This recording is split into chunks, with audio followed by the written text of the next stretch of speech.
All right, so I'm here with Gary Fraser at the WegMed conference 2016, and Gary, you are the head researcher of the Adventist Health Study, and this study has by many people been described as a unique study, a unique cohort. Can you tell us what is unique about the Adventist Health Study?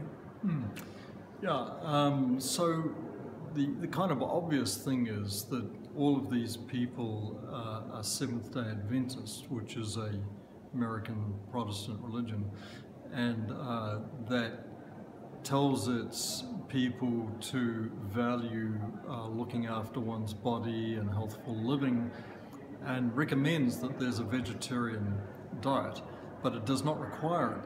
So it means that in the United States, about 50% are vegetarian and 50% are not. And as an epidemiologist, that presents a marvelous opportunity to kind of compare the health consequences in these two groups of people. So we have about 96,000 Adventists who live all around the United States, a very diverse population, and we're looking at testing all kinds of hypotheses that relate to dietary habits and chronic disease. And what, in a few words or in 1 minute, what would you say are the main results the past years?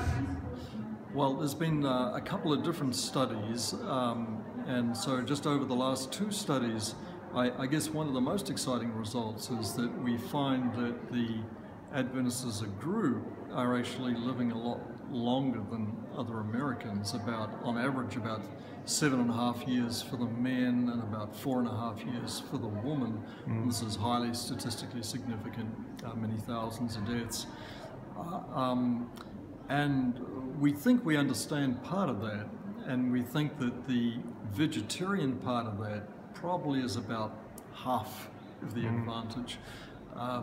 And when we look at specific causes of chronic disease and death, it's very clear in our population that if we look, for instance, at heart disease, coronary heart disease, the vegetarians are having only about 60% of the risk of heart attack as the non-vegetarians. And should make the point here that our non-vegetarians are actually low meat.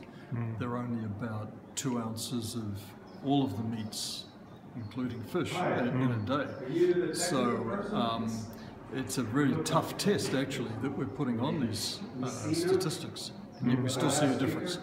We also are seeing differences in the rate of cancer between the vegetarians and non-vegetarians, but it's not the same for all the cancers. And for some of the cancers, it's only the vegans that seem to do a little better than the others.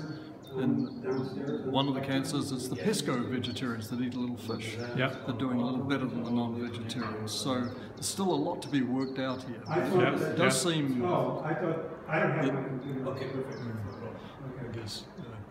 And you also have the, as you said, the possibility of dividing different kinds of vegetarians, vegans, lacto-vegetarians, pesco-vegetarians. What are the main differences between these three groups?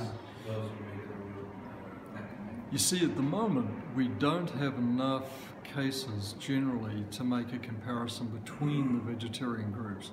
What we can say for, say, total mortality, for total cancer, is that as a group, the vegetarians are doing better than the non-vegetarians. But when we look to compare the different kinds of vegetarians, the pescos, the vegans, the lacto-ovos, we see some trends in some diseases which are not the same for different diseases.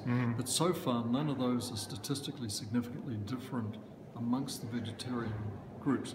But as our numbers accrue and we get more cases of disease, we'll be continuing to look at that. Looking forward to reading those results. Thank you very much for your time, and thank you very much for your work.